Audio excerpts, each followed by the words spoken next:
Hello, everybody, and thank you for being with us. I'm Lina Abu Habib, and I'm speaking to you from the American University of Beirut, from the Asfari Institute for Civil Society and Citizenship.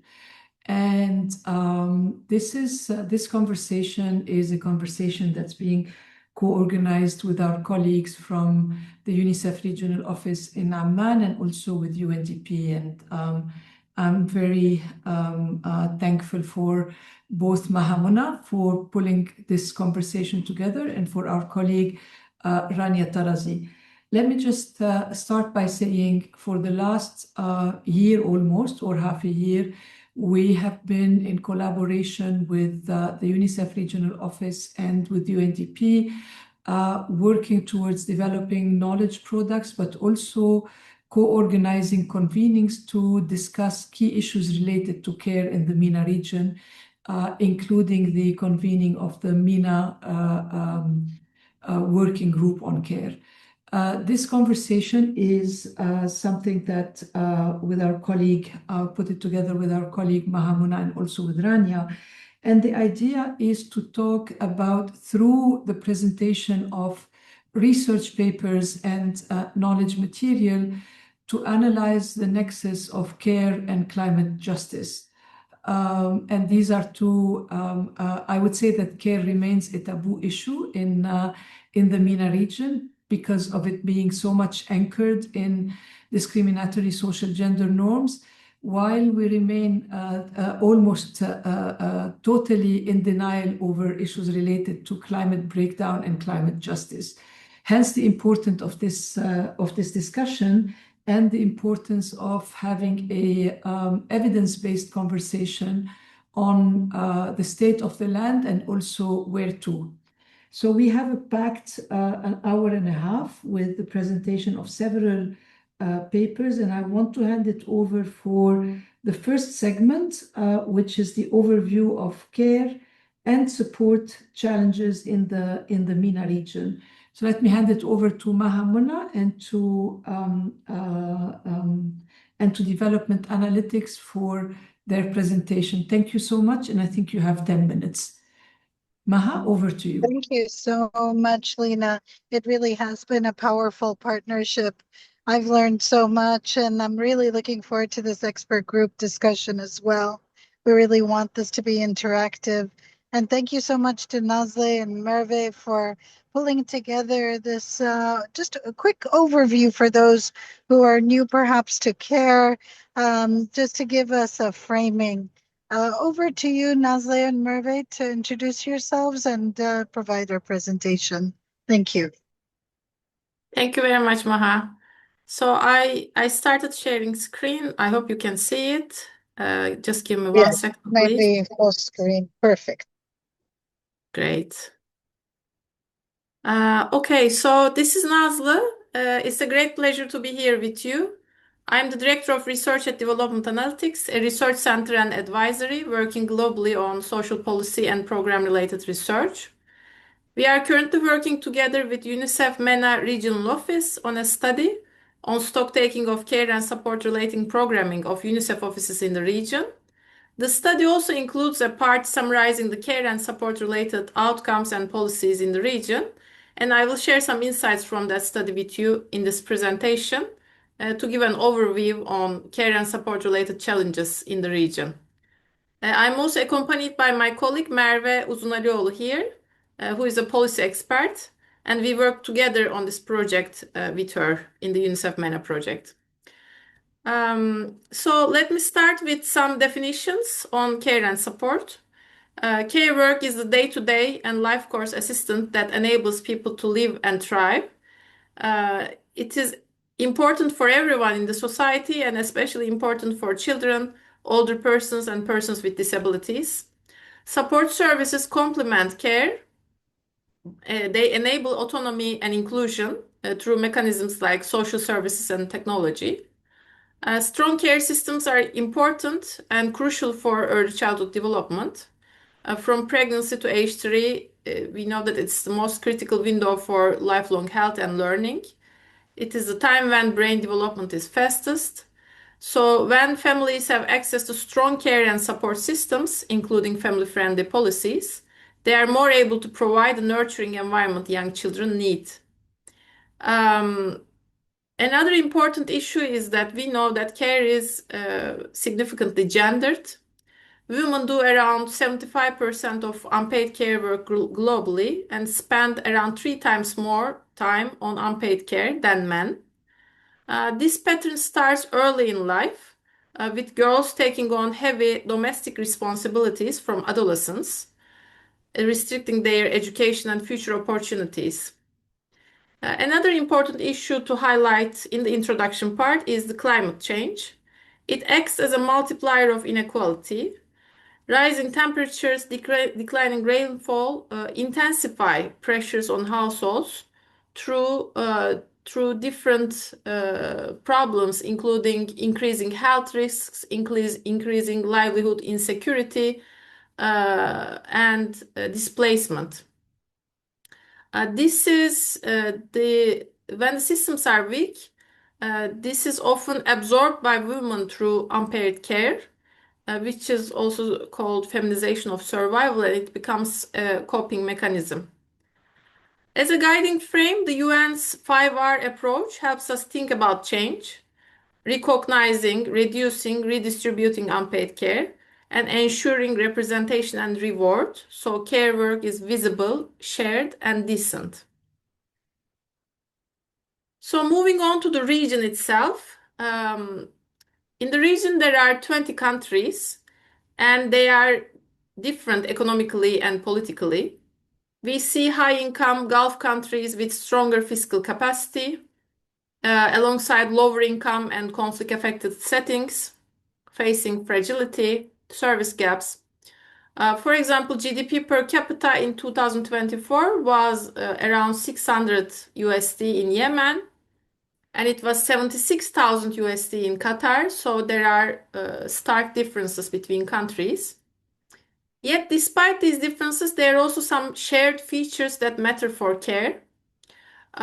Similar social norms around caregiving, high dependence on families, and in many contexts, limited public systems to absorb care needs are ongoing issues in the region. The region faces a series of structural challenges that increase gender disparities. For instance, female labor force participation is on average 26%, compared to 71% for men. This is the widest gender gap of any region globally. Deeply rooted social norms continue to restrict women's mobility and economic autonomy in the region, but beyond these norms, there are also some practical barriers, such as transport, which also play a role. Evidence shows that a substantial share of working-age women in Amman, Beirut, and Cairo wish to engage in paid work, but are hindered by deficiencies in the public transport system. There are also issues related with financial literacy gaps and access to internet. One last thing to mention is that child marriage is also a critical issue in the region and care-related issue.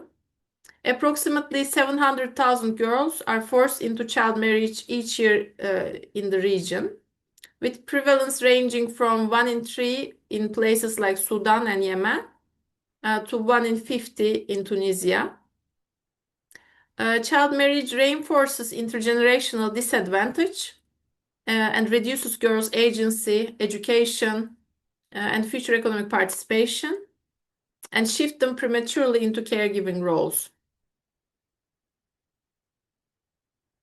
When we look at time spent on care work in the region, we see that on average, women spend nearly 5 times more time on unpaid care work than men. When we look at, so this graph shows the time spent by women and men in the countries that have data available on time use. We see that there are differences ranging from 5 to 10 times more unpaid care work that is done by women compared to men. At the same time, we see that care demands are increasing, populations are aging, long-term care needs are rising. and the systems remain heavily reliant on informal family care. Where formal systems are limited, care responsibilities expand at the household level and again disproportionately for women. I also mentioned about some of the policies in the region related to care and support. Across the region, when we look at the overall picture, across leave, childcare, and social protection policies, we can say that the policies remain underdeveloped and uneven. Let's first look at maternity leave, for example. This chart shows the existence of maternity leave policy across countries in the region, its duration, and if it is aligned with international standards. We see that maternity leave exists in every country in the region, but its alignment with international standards remains a problem. 13 countries out of 20 countries in the region do not have maternity leave policies that are up to international standards. In practice, this means that families face major gaps in the early months of a child's life, precisely when caregiving needs are most intensive and when protection matters for maternal health and infant well-being. Let's also look at paternity leave. Paternity leave is very limited or absent in many of the countries in the region. And this actually reinforces the idea that caregiving is primarily women's responsibility. You can see that in this chart, the duration of paternity leave available for fathers. And when it is present, it is around 3 days or 1 day, depending on the country. At the other end, Iran, though, stands out with 14 days, which is notably above both the regional and global average among countries that legislate paternity leave. Oman also has recently introduced paternity leave and it offers 7 days. Overall, we can say that these design gaps matter because without meaningful paid leave for fathers and parents, it becomes difficult to redistribute caregiving responsibilities and shift norms. Another important gap is the childcare gap.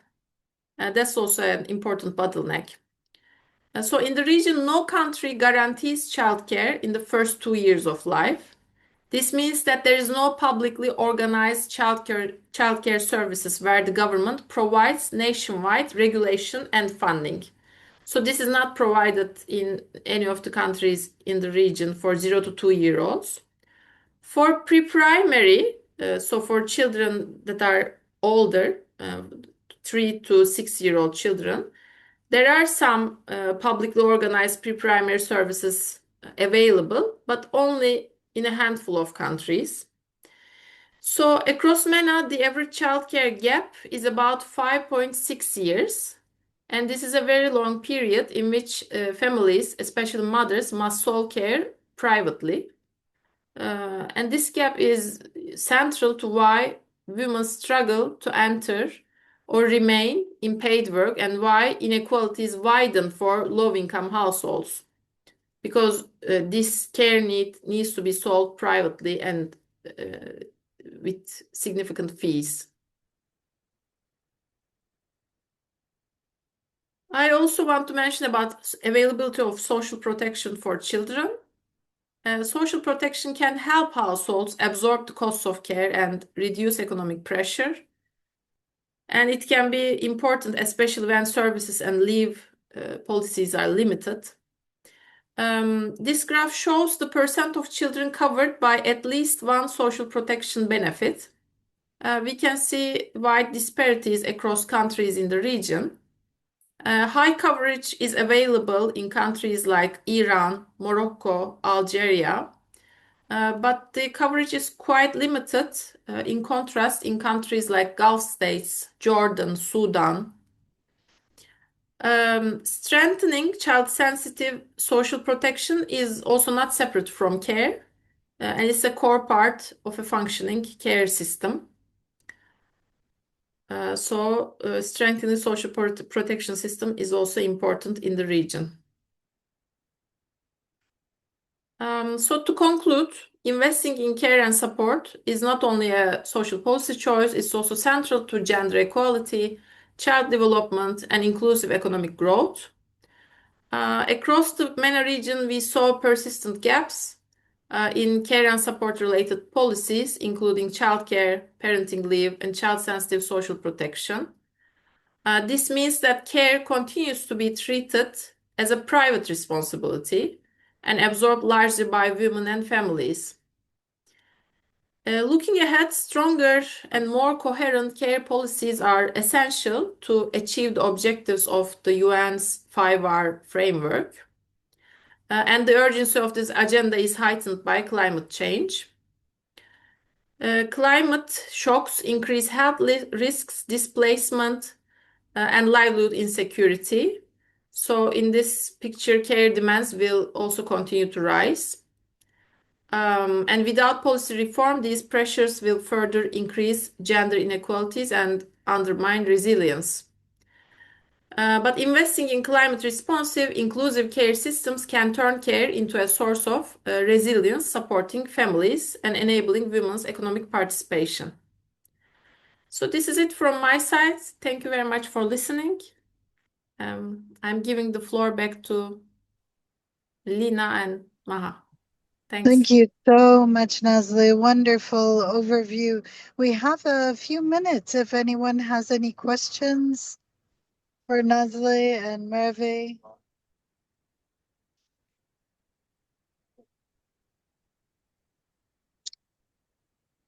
Let's proceed, and then maybe we can have questions after the film, if you want. Excellent. Yes, please.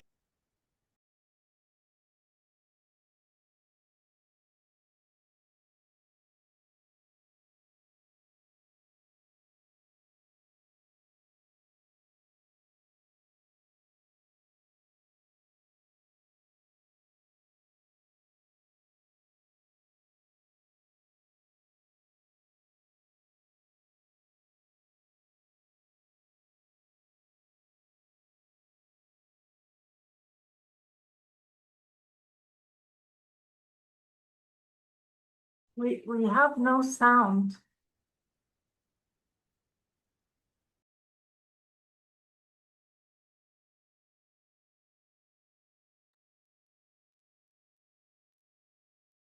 Carla?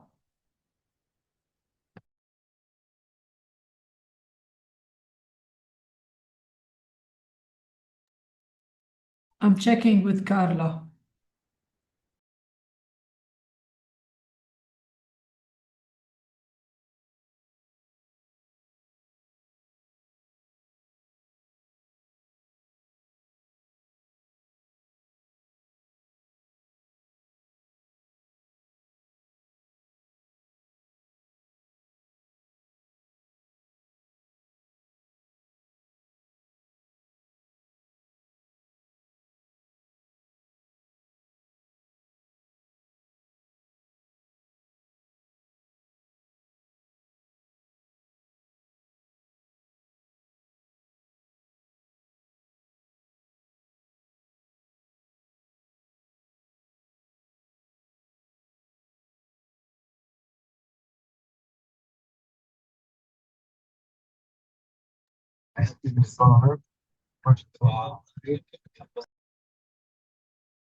Thank you. Over to you. Back to you.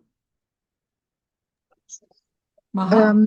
Maybe what we can do, Carla, is put the QR codes for the two English and Arabic version up on the screen for people to download and listen to the sound as well as seeing the pictures.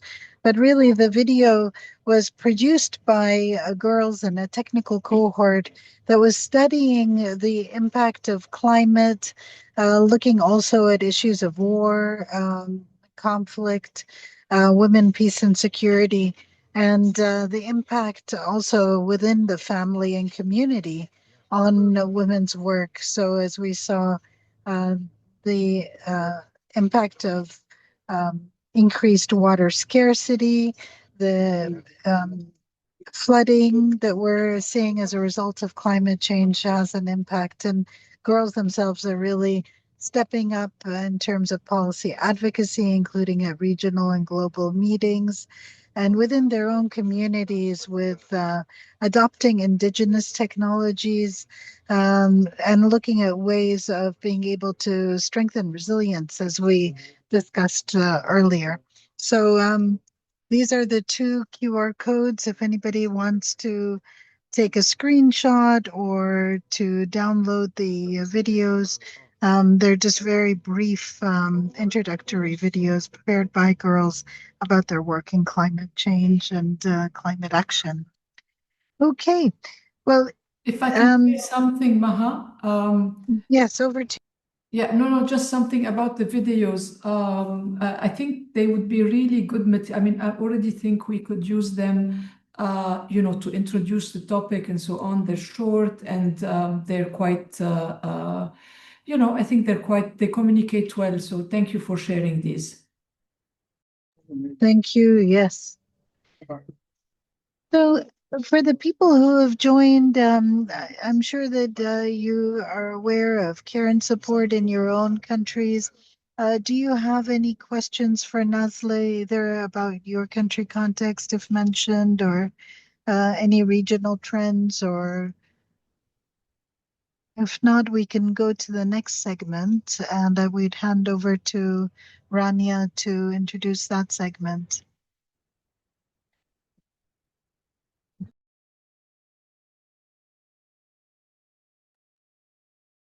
Rania, you're muted. Sorry. Hello, everyone. I am Rania Tarazi, the gender team leader in UNDP, Regional Bureau for Arab States. And as we were hearing now about the gendered impacts of climate change on young women, and also we know that care responsibilities, unpaid care responsibilities specifically, falls disproportionately on women and is exacerbated by the effects of climate change. We also know that there's a lot of opportunities in the future of work in the green transition, and these opportunities can be harnessed for gender equality and for the benefit of women. However, there are limitations given women's time poverty, which is associated with unpaid care work. But we also know that care, and it's becoming increasingly a fact, that care as a sector offers opportunities for jobs as per ILO, and as such can create job opportunities that are green in the future. So this session is, we will be hearing from two wonderful speakers who will be sharing with us perspectives on the intersection between care and climate change. And we have first with us Dr. İpek Ekaracan, who is a professor at the Istanbul Technical University and who has done extensive research on the topic of care economy and macroeconomics, and the labor markets with a gender perspective. And she also has framed the concept of the purple economy. So we are very lucky to have her with us today to share with us the conceptual framework of the purple economy as one that represents the vision of caring and the gender equality agenda, as well as its policy implications and transformational potential, and the synergies between the purple economy as such with the green economy. So over to you, İpek. You have around 10 minutes. Okay, thank you, Rania. Let me share my presentation. Let's see. I hope everybody can see. Yes. The presentation? Okay, all right. Well, thank you to the organizers for inviting me to be part of this conversation. What I will try to do in the 10 minutes allocated for my intervention is to talk about a feminist vision for an economic and social order at the intersection of care and climate justice. And that feminist vision is what we call a purple and green transformation complementing each other. Let me start off with talking about what we mean by a purple economy. The concept appeals to the widely used notion of the green economy. So it has a color associated with an economic vision of an economic order. It uses the color purple, which is the symbolic color of women's movements in some countries, including my own. I'm based in Turkey, and purple is the symbolic color of the feminist movement in the Turkish context, as well as in a whole range of other countries around the world. And initially, the idea started off as a catchphrase capturing the vision of a gender egalitarian and caring economic order. And the emphasis is on "and" because these two objectives are not necessarily one and the same. Its points of departure are several. First is the assessment that care is central to well-being and also a well-functioning inclusive economy. Yet gender imbalances in the distribution of unpaid care work, which was shown so clearly for the case of the MENA region in Nazlı's presentation, is a fundamental structural source of gender and intersectional inequalities in the economy. At the same time, public underinvestment in the care economy reinforces the gender imbalances and women as unpaid providers of care. And also it leads to under-provisioning of care from the perspective of care recipients. And an economic framework placing care at the center and transforming care provisioning systems towards equality is key for gender and intersectional inequalities and for sufficient provisioning of care for all people who need it. The idea of the purple economy resonates with emerging calls for feminist future visions of the economy, namely caring economy is what the UK Women's Budget Group calls it. Care society was a term coined by the UN Economic and Social Commission in Latin America and the Caribbean. And there's also the notion of a caring democracy promoted by Joan Tronto, who's a feminist political scientist. Yet the use of the word purple, not caring economy, care society, or care democracy, but purple economy, emphasizes the dual objectives of caring and gender equality, and also it resonates the complementarities with the green economy. So here we have the four pillars of, or four policy pillars of a purple economy framework. Most importantly is social care services infrastructure.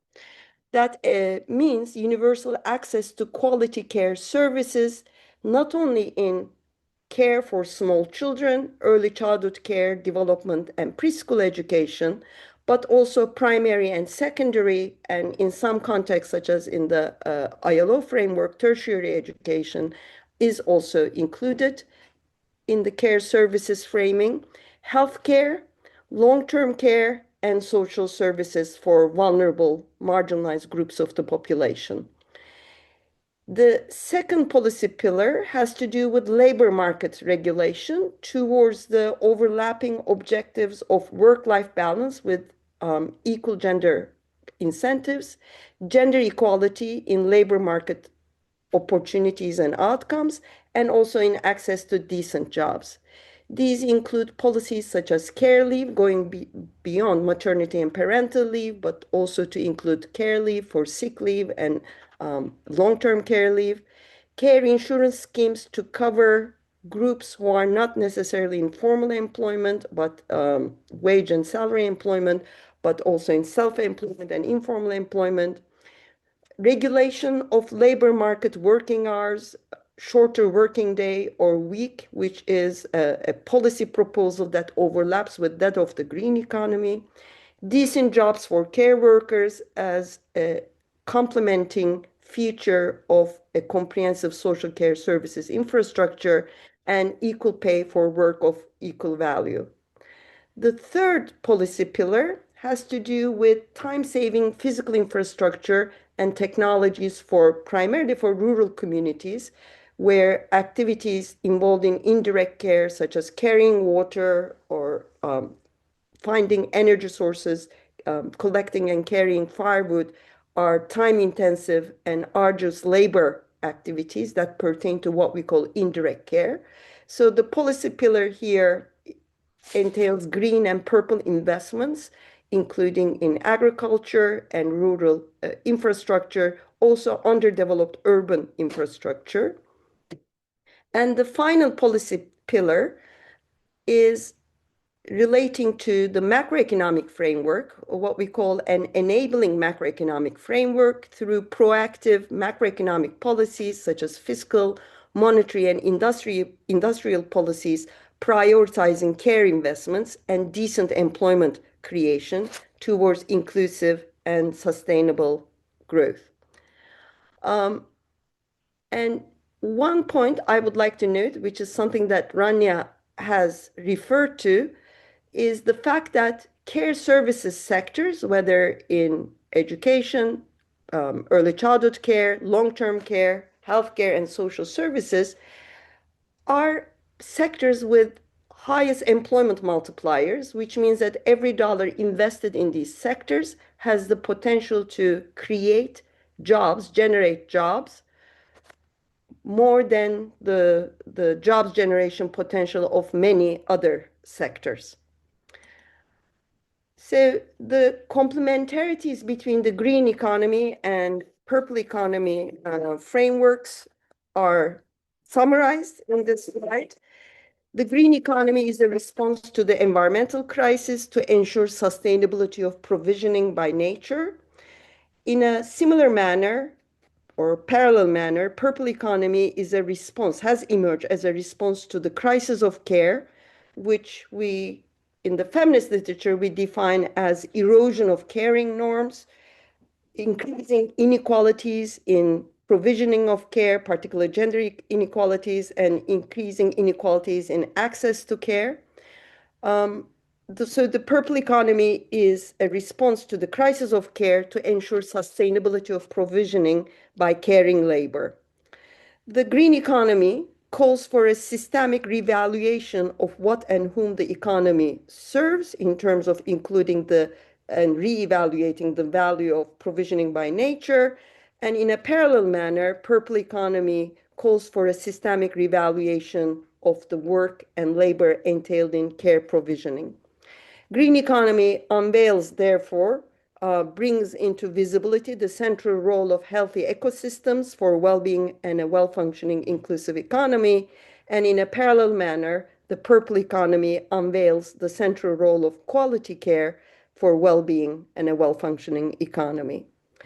The green economy and the purple economy frameworks aim at justice. The green economy through elimination of intergenerational and intersectional inequalities, and the purple economy through elimination of gender and intersectional inequalities.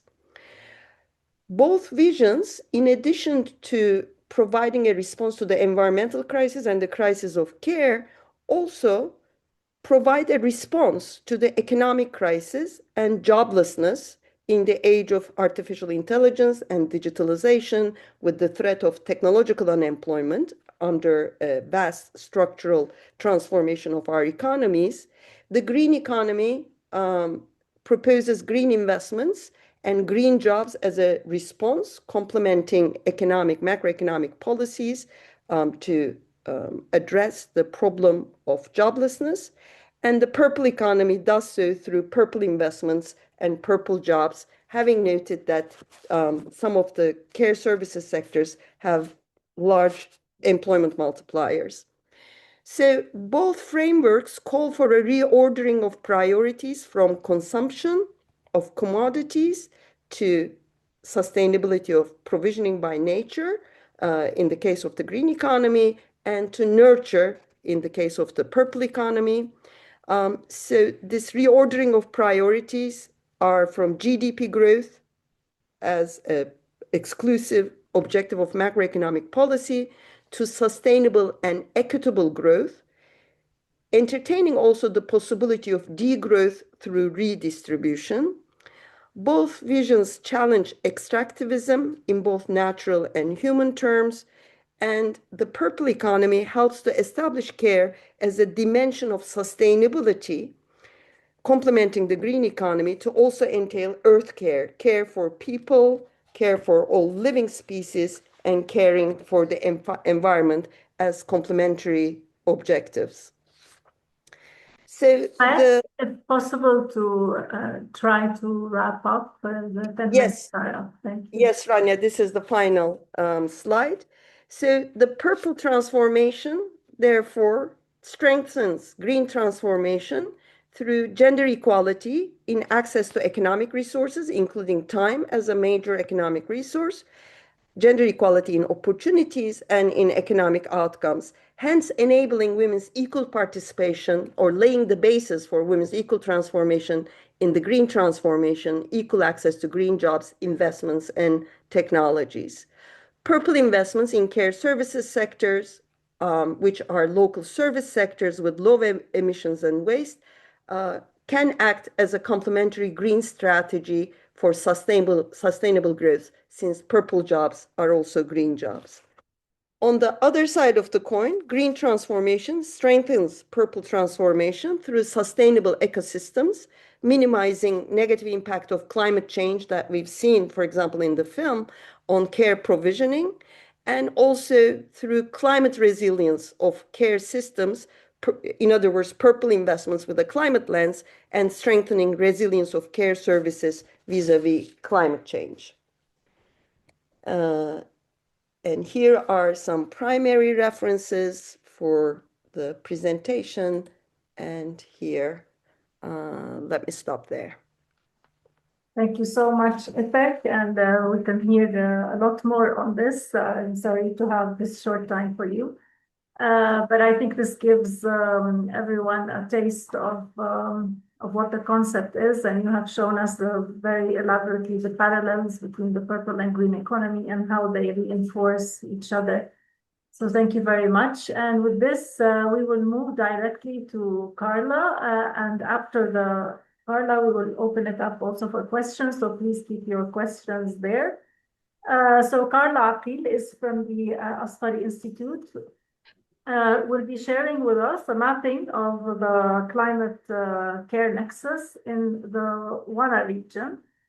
Over to you, Carla, and I think she will be looking forward to hearing back from you as well and getting some of your perspectives on her paper that links care with the climate justice as well, with a feminist approach, but also from the regional perspective. Over to you, Carla.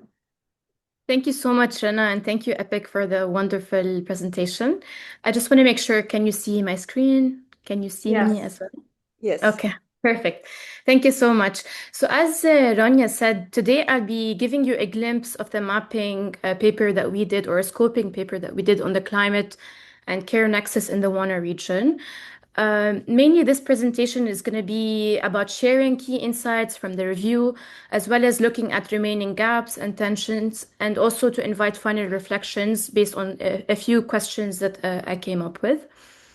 So mainly the scoping paper asks two questions. How are care, gender, and climate being researched, framed, and documented in the WANA region? And what does that tell us about the regional priorities, the silences, and the biases that exist? So basically, this paper looks at 37 publicly available English language sources across three main things, including academic literature, UN and international organizations reports, as well as civil society publications and blogs. And it focuses on how care and climate are conceptualized, they're linked or not linked, and politicized across the region. One of the key methodological choices was to not limit the search to the term care per se, but also to include other terms like gender, climate, migration, and conflict in the literature where care is usually present, but it's not really named as care. And the idea is to make sure that we capture what is in the literature, even if it does not explicitly say care work or name it as such. So the first key insight that emerged out of this scoping review is that care, as I said now, it's widely present, but it's rarely centered. So we can see that climate change is consistently showing that there is an increase in unpaid care burdens for women and girls. And usually this comes or appears in discussions related to water scarcity, food insecurity, health impacts, as well as household survival during crisis or natural disasters. But care is actually very rarely treated as a system. It doesn't, the papers that I found that do not look at care as infrastructure or politicized in a way that connects it to the political economy. It's mostly implied, then explicitly analyzed as care and connecting it to the climate change and climate-related shocks. So this ultimately shows us that care is foundational to climate adaptation in practice, but it's very marginal when it comes to knowledge production related to climate justice and looking at climate shocks or climate-related shocks in the region. The other insight is that most of the visible outputs come from UN agencies, international organizations, and donor-funded CSOs. There are very few academic contributions in the region that connect care and climate justice together.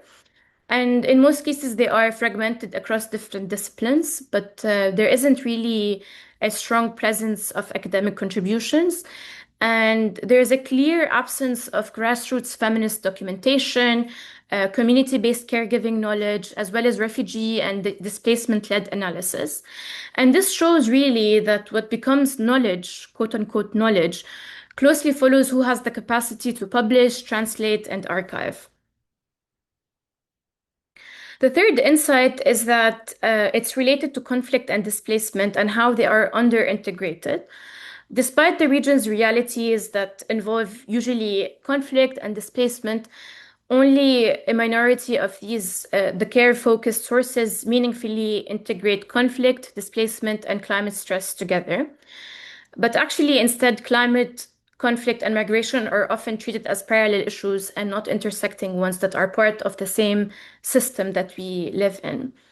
So I think there is a need to reflect on how care systems are reshaped under simultaneous crisis conditions, which is usually the norm in our region. And the final insight is that care is usually framed descriptively and not structurally. Most of the sources describe increased care burdens and emphasize vulnerability and resilience in relation to climate crisis. But very sources or papers link care to austerity, privatization, labor regimes, extractive development models. And this really shows how the dominant framing documents outcomes, but really very rarely interrogates the structures that actually produce this. And looking at why these patterns matter, it really shows us what is visible shapes what is fundable. And it also shows us that what is documented shapes what is governable. And what is unnamed becomes naturalized and taken for granted. And when care is not centered analytically in the sources and the products that we read, it just shows that climate adaptation appears technical rather than social. And in most cases, households absorb shocks invisibly. And this also shows us how gendered labor is treated as an gendered labor is usually treated as an unlimited resource. So ultimately, this mapping suggests that care is doing critical work in the region's climate response, but without a corresponding knowledge infrastructure that supports it or documents the interlinkage between both of them. And to conclude, I just want to say that if climate justice is about sustaining life, then care is not peripheral, it's foundational. So the question is not really about whether care belongs in the climate policy, but rather how long can adaptation continue to depend on invisible, uncompensated labor? And I've prepared a few reflection questions for those with us in the meeting. I wanted to ask you if this mapping reflects how care and climate is usually discussed and documented in the WANA region based on your experiences. And where do you see the strongest existing links between care and climate being made today? And where are those links weakest or most fragmented? And finally, do you know any bodies of work, languages, or communities of practice that you know that are largely absent from this English language publicly available landscape? If you have and you could share it, that would be great. I will be able to add it to the scoping and maybe I can finalize the paper accordingly. So yeah, thank you so much. Thank you so much, Carla. And another claim as well, substantiating the connection between care and climate and shedding light on some of the deficiencies in our current knowledge landscape. So open for questions, reflections, including some responses and reflections to the questions that were shared by Carla. Lina, you want to come in? Yes, please. I had a question for IPEC. First of all, thank you both. And Carla, thank you so much. That was amazing. IPEC, I wanted to ask you about the framing the term purple economy. And I wanted to ask whether that, the choice of the term, the framing, etc., whether it's also coming out from the feminist movement working on at the, intersection of feminism, care, and climate. I mean, to which extent has this term been socialized, or actually has it been generated within the global feminist movement? I think that's the question. Thank you. Rania, should I answer the question, or are you going to pick up a few questions first? Maybe we can hear from Maha as well. You can take the 2-3 questions and then respond. Maha? Yes, hi, thank you both very much. And thank you again to Nazla and Merve for the overview. I'm just wondering, given our region, the fact that we have high rates of child marriage, and that, that often means that young women become parents and are in a role of care. What are the specific, maybe, aspects of support that we need to be thinking of? Nazla and Merve mentioned the ideas of early childhood development, having support mechanisms there. But I'm also thinking, given that, for example, with education, if a girl gets married, becomes pregnant, she often cannot return to school. And that's going to impact her lifelong earnings, her opportunity to develop fully.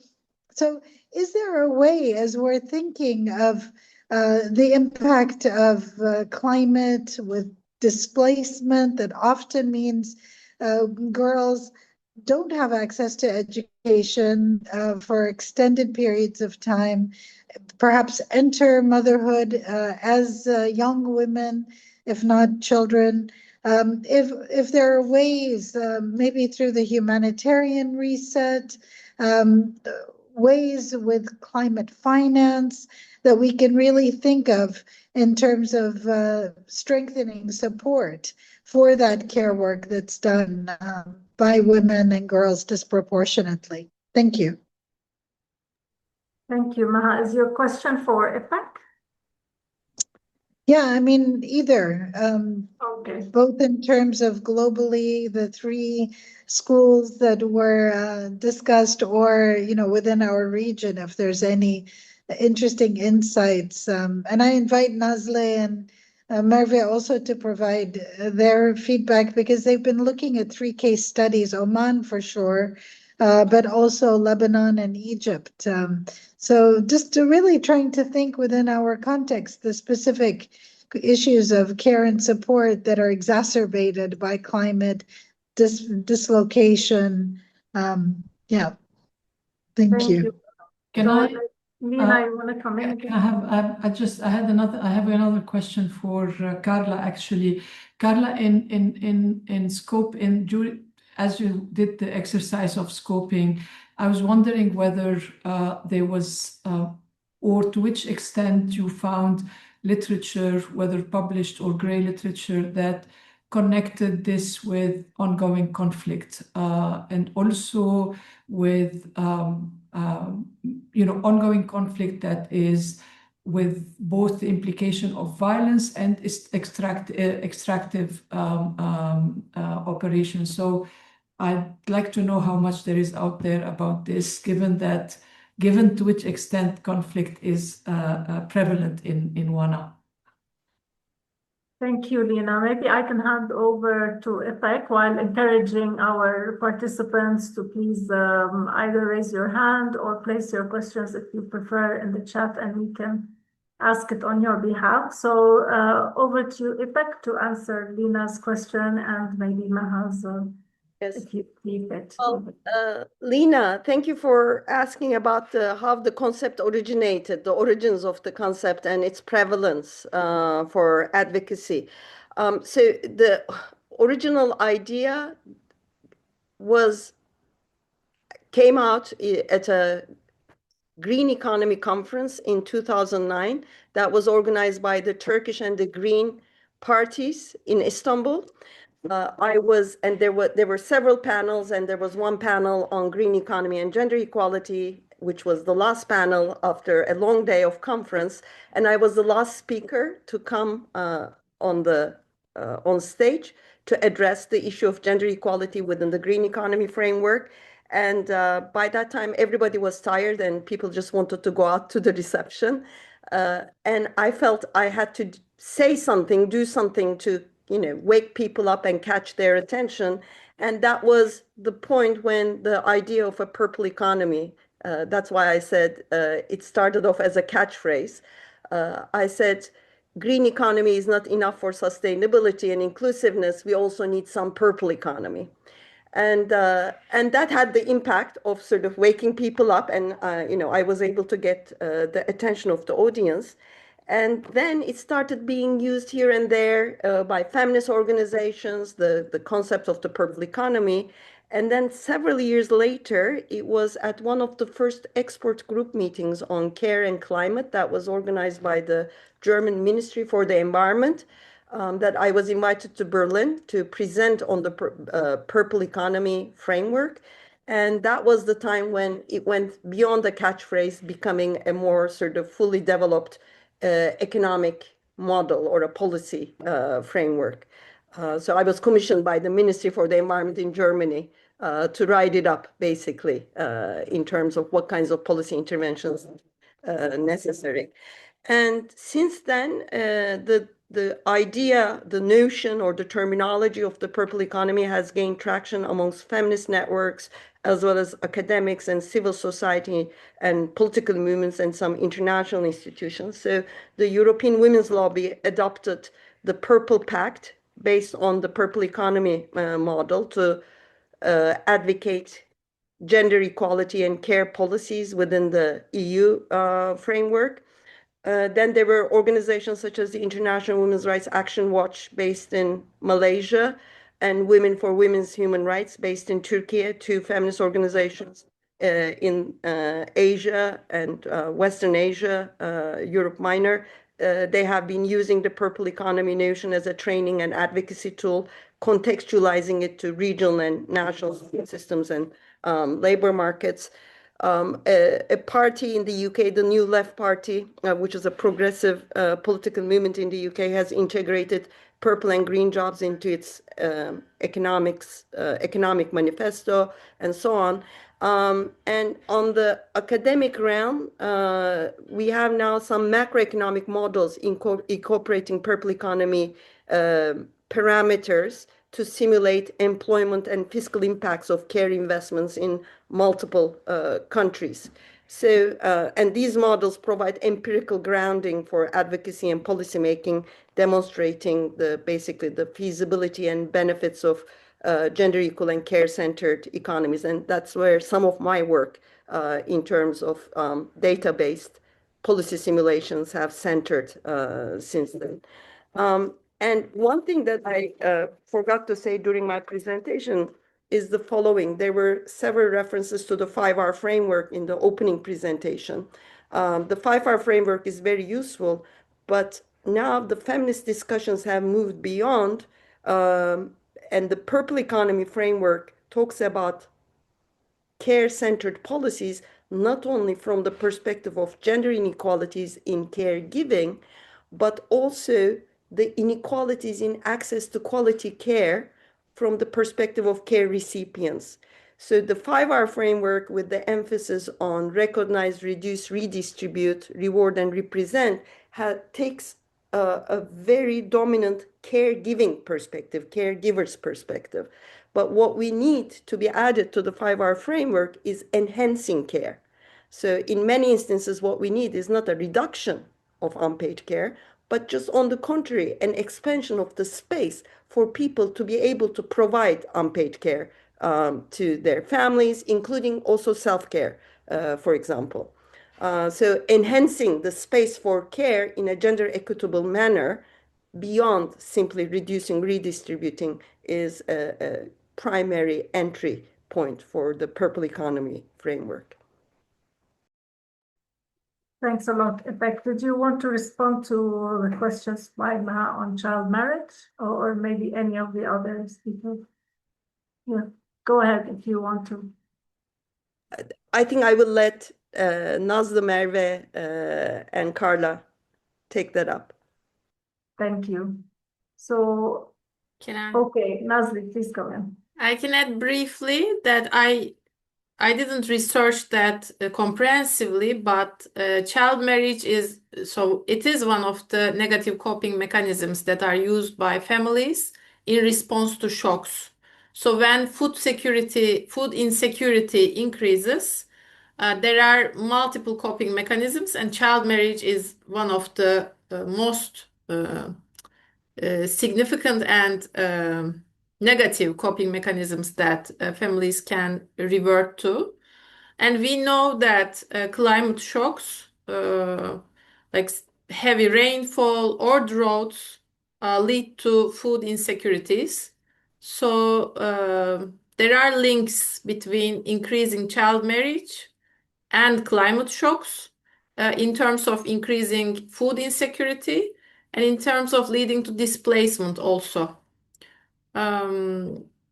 So yeah, it is relevant for the region, I think, to mention about some results or research that are linking climate change, climate shocks with child marriage.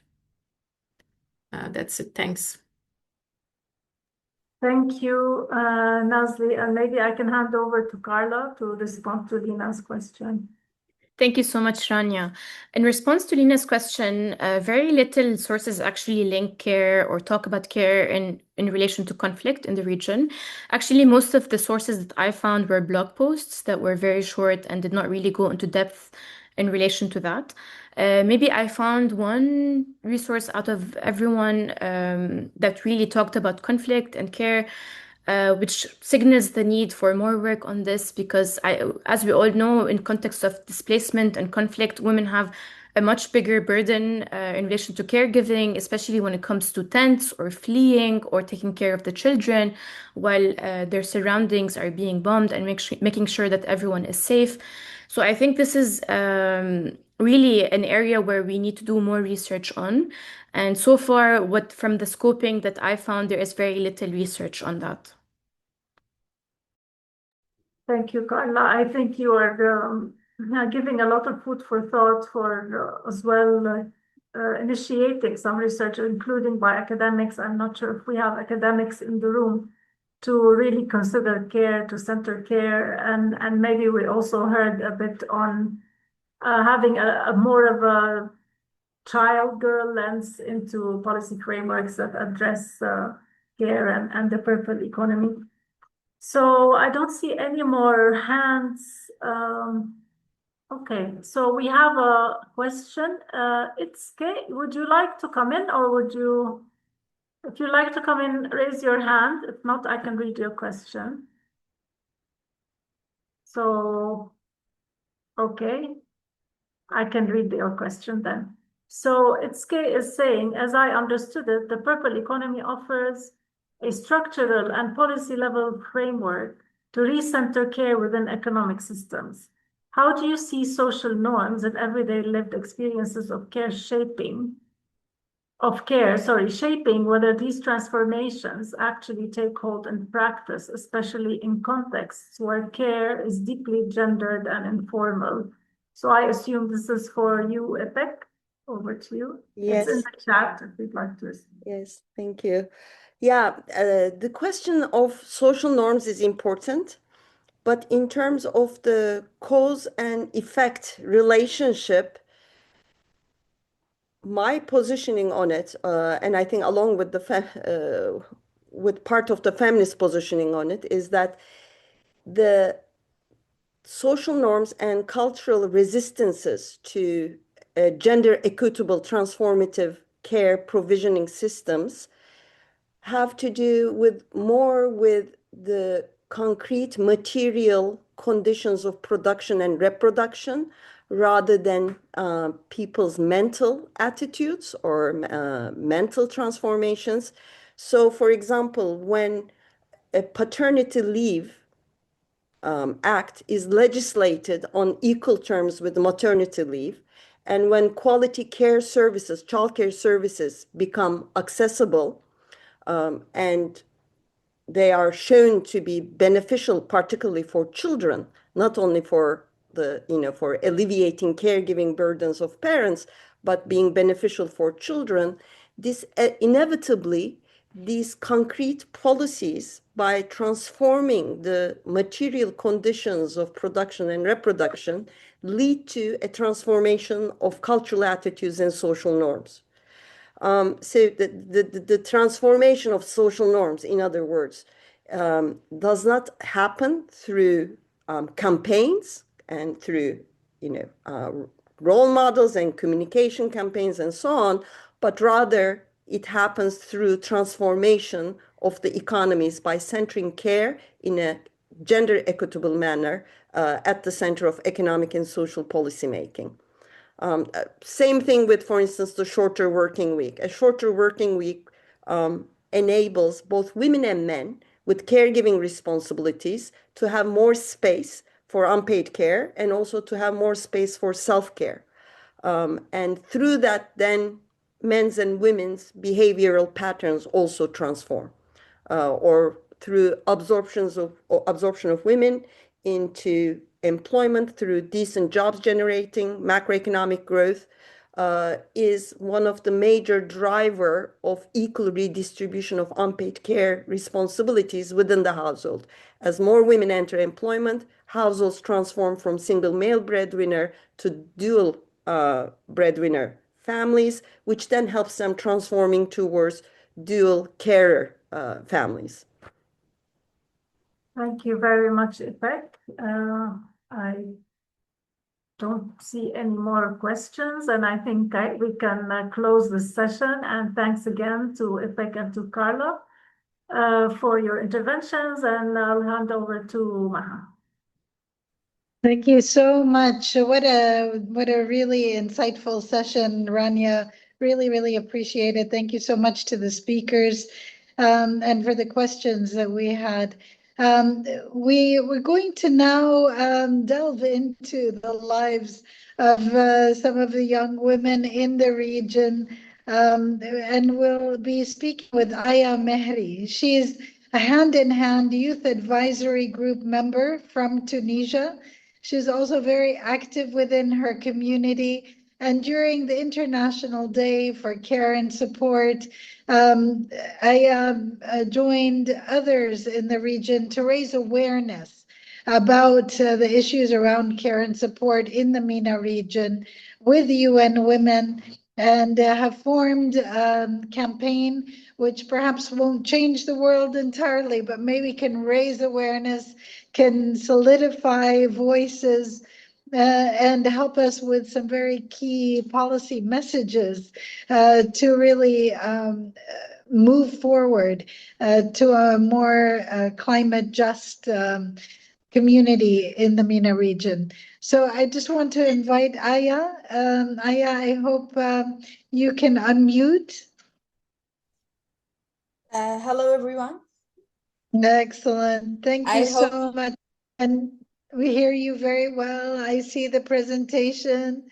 So over to you. We're really curious to hear what the next generation of thinkers and actors and people really taking on climate action and care and support are doing and thinking. So over to you, Aya, and then we'll have some more opportunity for questions over all of the presentations thus far. Over to you. hello, everyone. Again, I hope you are doing well. So I'm Aya from Tunisia. I am a member in the Youth Advisory Group for the Hand in Hand campaign. First of all, I want to thank the organizers for the invitation. I will start by introducing our campaign, which is a youth-led. So hand in hand campaign is a youth-led action oriented social mobilization campaign by UN Women Regional Office for Arab States. And our campaign aims to challenge unequal unpaid care work at home by encouraging men and boys to actively participate in daily household and caregiving tasks such as cooking, cleaning, washing clothes, and caring for children. And rather than focusing only on awareness, our campaign promotes concrete actions, visibility of care work, and behavior change through digital engagement and peer influence. And we are 20 young activists in this campaign from Tunisia, from Palestine, Morocco, Egypt, and Jordan. And we have a platform, so hand in hand platform, which is sorry, just okay. And so our platform is a digital, and it allows people to log real actions related to unpaid care work at home, and with a strong focus on encouraging men and boys to participate and users. So when you log into the platform, you identify whether you are a man or a woman before submitting, and men can share the care tasks they do, while women can share how men in their families, such as husbands or sons, contribute in the daily tasks. And the goal of the platform is to inspire all the men, making paid care work visible and better understand the social barriers that prevent shared caregiving, because there is a stereotype and that men cannot participate in the daily house work, so only women, etc. And this stereotype not only in the MENA region, it is also in all the world. And this platform also can help and to raise awareness and to break these social barriers. And one of our key messages in the campaign is calling for men's and boys' engagement in household work invites us to rethink equality within the family and society. And it is not just about sharing household tasks, but about sharing responsibility and transforming traditional gender roles. And this campaign is a real opportunity for young people to lead change and build a new model of family relationships based on justice, partnership, and cooperation. And if we succeed in building balanced homes, we will be able to build more justice societies. And everything starts from home. So when we talk about a good balanced society, we talk about good balanced homes and families. And change starts with simple daily actions. When young men participate in household work, not as help, but as a natural shared responsibility, because they think that when he gives a hand, it is a support and not a responsibility, but now we can talk about responsibility, and by raising awareness through social media, because nowadays we know the power of social media and how social media can impact the society and can change the vision and the opinions of all the people. And by sharing also real stories and supporting local initiatives. And equality also begins at home. Okay, we move to the next. And this is some photos from our campaign, and this is the form that is in the hand-in-hand platform. So users can log there. And so if you want to have an idea, you can like scan this code. So okay, and now we're gonna move to the impact of climate change in sexual and reproductive health and rights. And well, climate change directly increases the amount of unpaid household care work done by women and girls. And when droughts reduce water supply or heat waves make homes unsafe, women must spend more time collecting water, managing hygiene during menstruation, and caring for pregnant or ill family members. And the PPF highlights that climate disruptions reduce access to essential sexual reproductive health and rights services, maternal health, contraception, safe delivery, forcing families to rely more on home-based care, almost always done by women. And this is from the position paper that TPPF published under the name of Climate Crisis and Sexual Reproductive Health and Rights 2023. And sorry. And the UN Women Climate Care and Access report showed that in climate-affected households, women's unpaid care workload increases by several hours per day, mainly due to intensified household responsibilities like cooking, cleaning, and caregiving when services break down. And in many rural or vulnerable areas, water scarcity pushes women and girls to walk further distances to collect water, adding to time poverty and exposing them to physical and safety risks. And here, when we talk, when we say that women go for a good distance to bring water and bring other stuff in poor areas, they can face violence, sexual violence, and other types of violence, and this can also impact their health during pregnancy or during menstruation. So yeah, the next. Okay, and to address this, we need to adapt maternity, paternal, and parental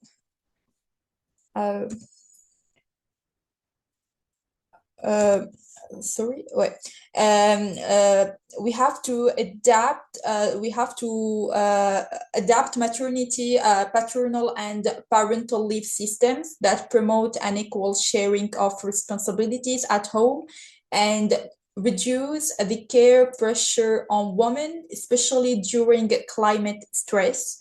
Secondly, we can also improve access to clean water, sanitation facilities, renewable energy, and climate resilient sexual and reproductive health and rights services to reduce the time women spent on daily domestic tasks and strengthen household well-being. We can also implement national campaigns and community-based initiatives that encourage men and boys to participate in household and caregiving tasks, helping shift harmful gender norms. And we can expand green and digital skill programs to enable girls and young women to access climate resilient employment opportunities and to reduce their dependency on unpaid domestic labor.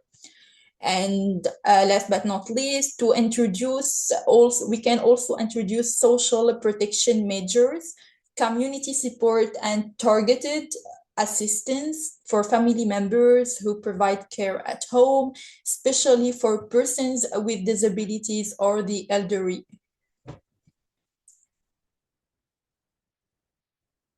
And here we can move, we're gonna talk about the impact of climate change on people with disabilities because it increased household care responsibilities for people with disabilities, and climate disruptions, floods, heat waves, displacement, service failures significantly increase the household care needs of persons with disabilities.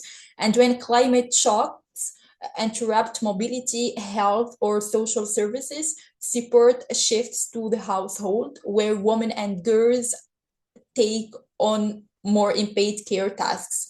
And Human Women's Climate Care Nexus report shows that persons with disabilities are among the most affected by climate stress, especially when assistive devices, transportation, or health services become not available, and families must provide additional support for mobility, hygiene, medication management, and emotional safety all inside the home.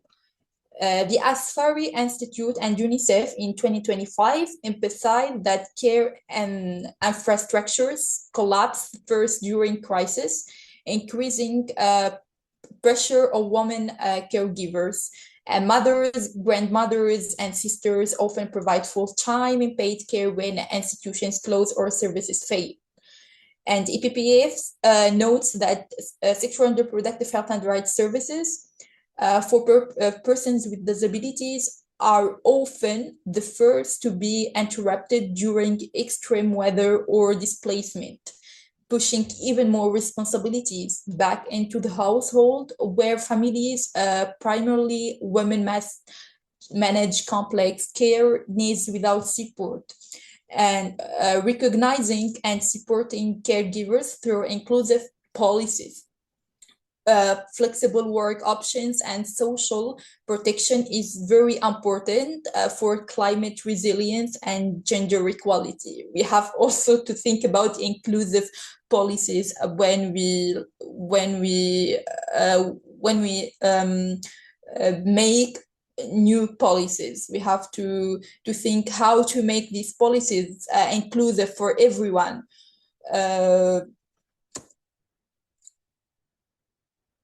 And I have some key messages. I call them the 4 Rs. We have redistribute, reduce, and also recognize.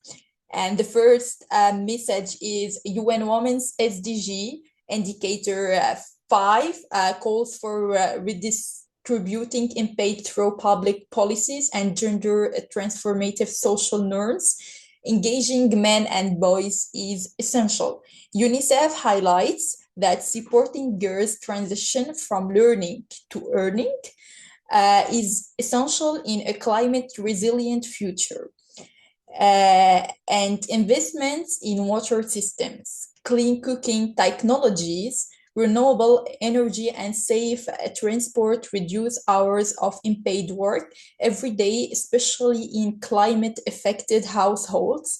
IDRC research shows that climate adaptation must include reducing women's time poverty through infrastructure.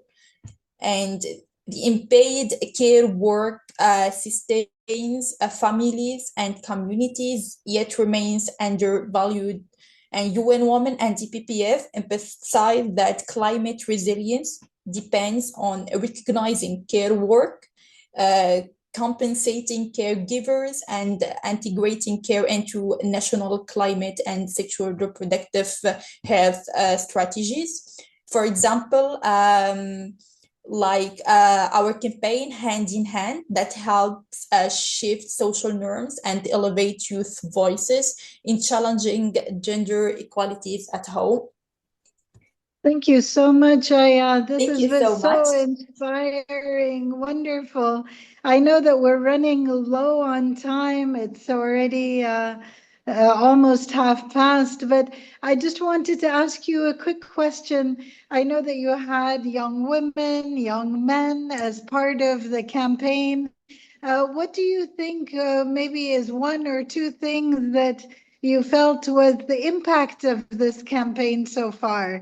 Have you got a lot of engagements on social media? Did you get any media support? Are there any governments signing up to really listen to young people's voices?